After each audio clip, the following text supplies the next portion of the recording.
Blackhawk? This is Christian here coming to you on this Friday. It's Father's Day weekend, and I'll actually be checking in with my own dad here in just a little bit. You can check that out. Remember that this Sunday, our family gathering experience that we had in the gym, we're moving it to the kids' gathering area. And so if you've been doing that, or if you haven't had a chance to join us on that, you can do that. Of course, we still have worship in our worship center, both hours, but that family gathering time will be moved to the kids gathering space for that 11 o'clock hour.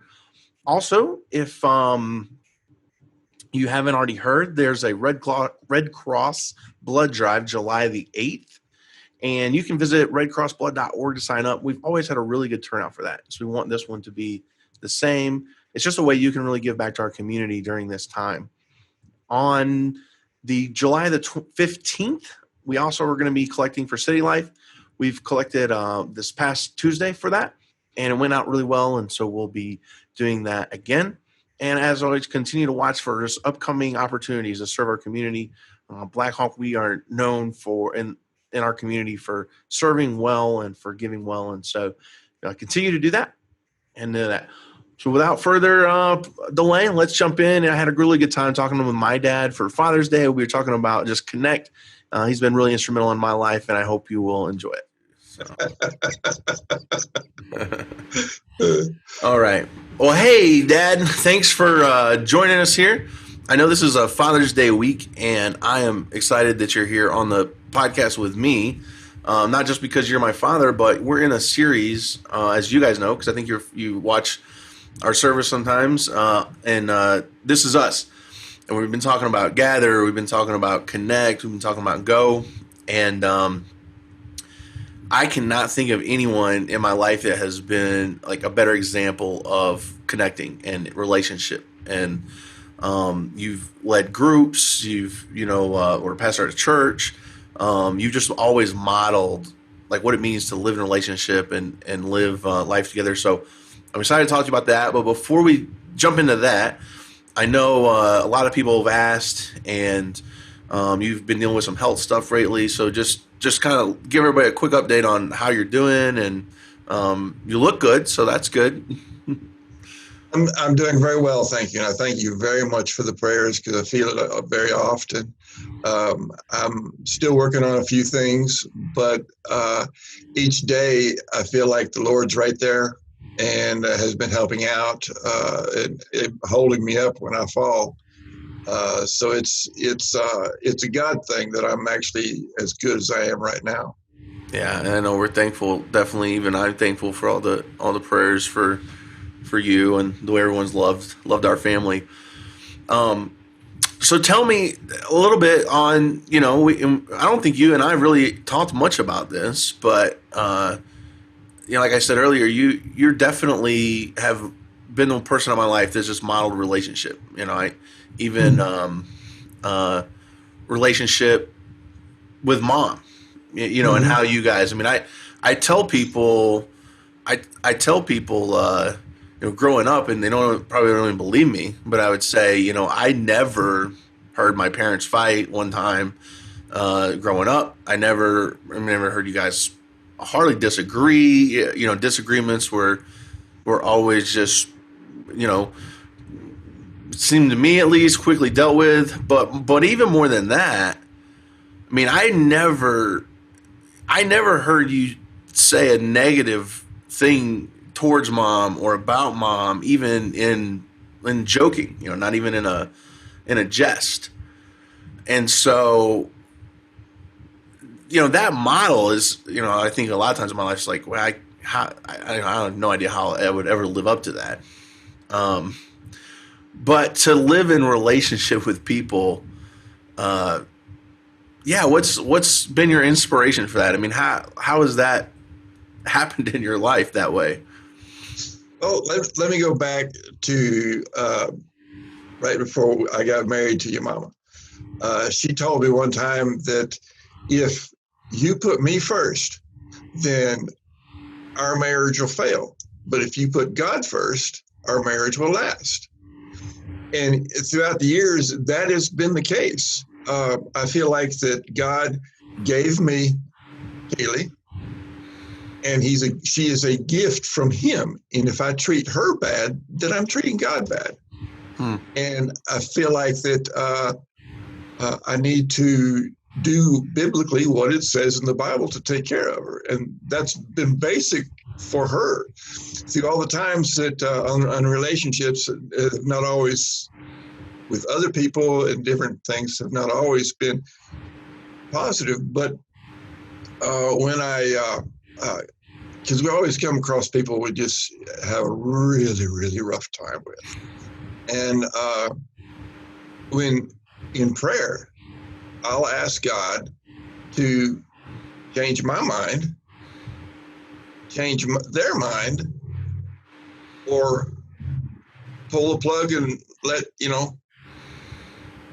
things happen otherwise. And I've done that through the marriage. I've done that through other relationships. But we have to remember that people are God's children. And when y'all were born, even raising y'all, I know nothing about kids. I've never been around kids before. Your mom basically raised you till you're able to talk, and then I could do something with you. But I had to remember, I had to guide you and do you and lead you to where Christ was by my example. I also had to remember that it wasn't my job to form you into everything. It was God's job. So when I couldn't do it, I would let God take over and then accept what happened. So in relationships with other people, with neighbors, friends, family, you have to do the same thing because we're all different. And God made you different than me, even though we came from the same place. So in doing that, I ask God to just basically love or pray that I can see you or the person I'm looking at through his eyes. What is it about that person that you love, God? Show me so that I can do this love in the same way. And I've tried to do that continuously throughout the years to be able to love people. And that's where relationships build, is by doing that and seeing them. If they're doing something wrong, you help correct them. You don't condemn them. Christ didn't even come to condemn. Yeah. That's something that's really difficult, but I remember, what you said there being so instrumental in my life, and especially in starting with ministry, is I remember just at a very young age and beginning ministry and praying that prayer of God, just help me to see people the way you see them. And that came from you. And, that's hard because, like you said, you come across people that you just it's like, God, how in the world could you love that person? Some people probably feel that way about me, I'm sure. But you just think that how in the world, God? But when you start to realize that, like, not only did God love them, but like God died for them. Correct. I mean, he loved them that much. So it wasn't just like God tolerated them. Like, I can get there with most people. Like, I can tolerate you. But to love someone and to see someone the way God sees them is to give up yourself. And that's challenging. I was also thinking about how, Pastor Kevin says all the time, there's when you're in a relationship, there's your part that you can do. You got to do your part. There's God's part that he's always going to do. And then there's their part. And you can't do their part for them. It's there. And that's a lot of what you were describing on, correct, with people is that right there. Yeah. Yeah. What about in, I know you have been a group leader you've been a pastor. Um, Talk a little bit about what that looks like and what that's looked like for you in a church setting and in like a small group setting. Small groups were very important to me. That's where I got to learn about about individuals, because if you don't know about them and you don't sit there with a cup of coffee and just talk about the weather. Um, the example I give is when I go shopping with your mama, I let her shop and I'll watch her and I'll see what she likes and the colors and the dresses and the stuff to decorate with. You have to do that the same way with your people. You have to go to the ball games with them. You have to.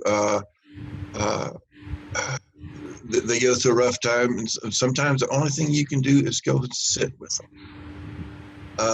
And they understand that some of them don't want answers. Some of them, the answers you give are not going to be good. Even David in the Bible says, Lord, why are you doing this? And nobody really gave him an answer, but he understood deep down what the answer was. But you still have to be there. The phone calls, letters. One of the biggest things I enjoy is just getting a letter from somebody out of the blue. My mom's in a group, and she tells them about what's been going on with me, and I'll send a letter. And I'm thinking, wow, this is great. Somebody was thinking about me. Because of my health, I can't get out to church, and I hadn't been for a while, but I'm able to appreciate what Blackhawk's doing because of the videos, and I can basically worship every morning. So it's a different world now than it was. It definitely is. I had to get your mama to show me how to get on Zoom. I had never been on Zoom before, and for some people, it's just natural. Yeah. So it's still, even with that, it's still the connection. Whatever it takes to get a connection. I would go by. We had a bus ministry, and we started about 15 people, 2 workers, and after a 2-year period, we had the high was 78 people. That was in an area that nobody went to church, but it was because we would go by and visit. We would say hello. We what do you need? Some of them said, well, I ain't got enough food. Find a way to get them some food. We get them some clothes. Get them, provide the ride. Yeah, in today's society, it seems like a bother to get out of your comfort zone and do something different.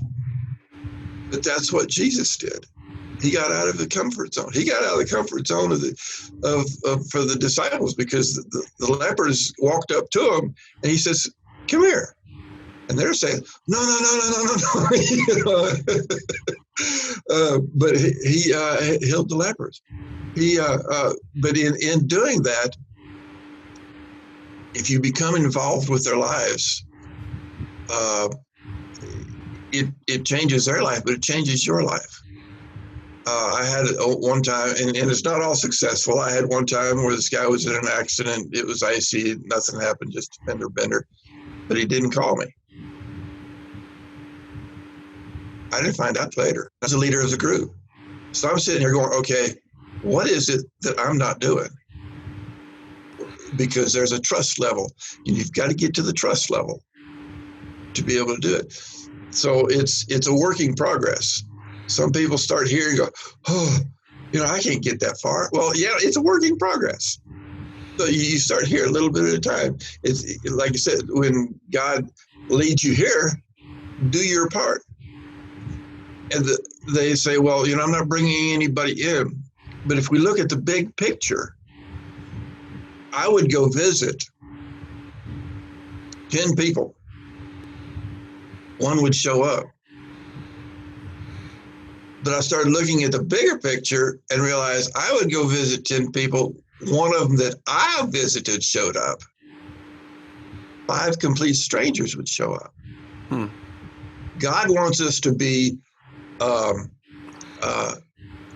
available, but he doesn't want us to take credit for it. He wants to take credit for it. So he will do his part, but you've got to do your part in being faithful to him. Yeah. And all that goes back to, loving people and seeing people the way that Jesus did. And when you see Jesus, I love when you said about, going to with the bus ministry and talking to people and being like, oh, well, what do you need? Food? Okay, let's do that. And I just think about Jesus and the fish and the loaves going, hey guys, what do you need? Oh, food. Okay. Yeah. Let's do that first. And then we'll talk, and then we'll talk about the kingdom. And so, and I think so much of that is just good listening, listening to people. So many times I always think, especially with us pastors, we like to hear ourselves talk so much that the problem with, I already know what I think, right? I mean, I know what I think. I know what I believe. I know about me. And so I should be quiet and learn about you. Correct. That's very hard sometimes, but people, if you allow people to talk, they will tell you about themselves, and they will tell you things that they wouldn't tell other people because other people just want to do the talking. I started a Bible study in this trailer park, and I met them where they were. Well, most of them that were in there, because I was walking down the street, and one guy was on a porch, and I asked him if he wanted to, hear about Jesus. He said, well, we got a couple guys coming over. You mind if we sit here and drink a beer while you're talking? I said, that's fine by me. I wasn't the one to take it away from him. Jesus is. My job was to introduce Christ. And sometimes we forget that. Yeah. It's not our job to change people. That the Jesus changes the heart and molds people, and that's so good. Well, I appreciate you jumping in here with me. I want to say this as far as and say Happy Father's Day to you, and I'll talk to you again on Father's Day. But I've said before, I think you've heard me say, and I don't say this lightly at all, but I am so thankful for you being my dad. When I read the Bible, sometimes when people read the Bible and they read about how like God is the Father, and that means so many different things to so many people, and for a lot of people that's very challenging that yes. God is their Father because yes. of their relationship with their Father. And when they read about in the Bible like the way that God as our Father acts towards us, they don't recognize that is the way a father acts and responds. And so, but I'm just always been thankful, and I've said it, that with you, when I read the Bible, when I read that God is my Father, then I know how loving God is, and I know how patient God is, and I know how compassionate God is, and faithful, and just so many things because of you. And it makes sense to me when I read the Bible and I go, okay, God's our Father. Yeah. Like Dan. And that means the world to me. It really does. And so I do thank you so much. I want to say Happy Father's Day. Thank you. Thanks for being my father, but more so, thanks for showing me the Father and how much he loves and me also. So yes. No. Well, I appreciate you. I appreciate you jumping on, and we'll let you go. Do you have any parting words before we get off? Just that I appreciate what Black Hawk is doing, even as far as away as Georgia here, because I've enjoyed it. I've watched the podcast, I've watched the sermons, I've watched everything. But I do appreciate what Black Hawk's doing. But I appreciate the influence that you have had, and I've seen a very positive influence to the people around you. And I love you. Well, thank you. We love you. We'll talk later. Talk soon. Okay. All right. Bye.